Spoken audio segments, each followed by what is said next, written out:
Medina Zain resmi ditahan, keberadaan Rasman Arif Nasution dipertanyakan, tak beri bantuan. Tak selang beberapa lama, Medina Zain keluar dari Kejari Jaksel dengan mata yang sembab. Selain itu, dia juga tampak mengenakan baju tahanan berwarna merah. Namun sayangnya, kala itu Medina Zain keluar tanpa didampingi oleh sang pengacara, Rasman Arif Nasution. Rasman seketika menghilang saat Medina Zain ditahan imbas perbuatannya.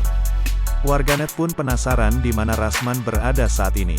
Rasa penasaran itu rupanya tak hanya dirasakan oleh warganet, selebgram Denise Chariesta juga merasakan hal yang sama. Selebgram yang dikenal cadel itu kemudian memberikan sindiran menohok pada Rasman Nasution saat Medina Zain dijemput paksa. Sindiran menohok Denise Chariesta untuk Rasman Nasution pengacara Medina Zain diunggah di akun Instagram pribadinya. Dalam unggahannya Denise Chariesta menanyakan keberadaan Rasman Nasution saat Medina Zain dijemput paksa. Tribunstyle.com, Jumat, tanggal 8 Juli tahun 2022. Namun unggahan Denise Chariesta itu tidak direspon oleh Rasman Nasution. Tribunstyle.com, Jumat, tanggal 8 Juli tahun 2022. Namun unggahan Denise Chariesta itu tidak direspon oleh Rasman Nasution. Ia berjalan memasuki satu ruangan di Kejari Jaksel. Selebritis Instagram itu hadir menggunakan baju berwarna kuning, kerudung hitam dan menggunakan masker berwarna putih.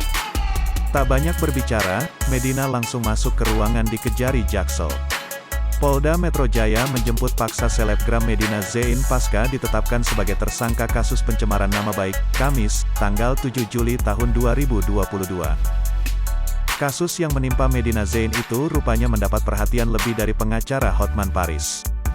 Hotman Paris pun menyentil kasus Medina Zain melalui unggahan akun Instagram @hotmanparisofficial, Kamis, tanggal 7 Juli tahun 2022. Dalam unggahan itu, Hotman Paris menunjukkan tangkapan layar pemberitaan soal penjemputan Sa Medina Zain. Hotman Paris lantas menuliskan caption dan menyebut Medina Zain bernasib buruk akibat menggunakan jasa Rasman Nasution sebagai pengacara.